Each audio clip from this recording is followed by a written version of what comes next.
सामने नाता पाक पेश करना चाहती हूँ। उससे पहले एक मरतबा दूसरा पढ़े। अल्लाहुम्मा सल्ली अला सय्यिदिना मौलाना मोहम्मद व अला वसल्लम।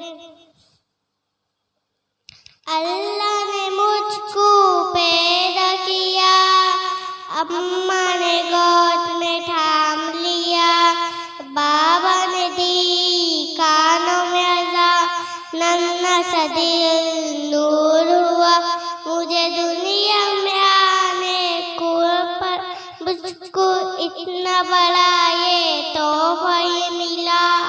हस्बी रब्बी जल्लल्लाह माफी कल्बी गैरुल्लाह, नूर मोहम्मद सल्लल्लाह ला इलाहा इल्लल्लाह। हस्बी रब्बी जल्लल्लाह माफी कल्बी गैरुल्लाह, नूर मोहम्मद सल्लल्लाह ला इलाहा इल्लल्लाह। अस्सलामु अलैकुम व रहमतुल्लाहि व बरकातुहू।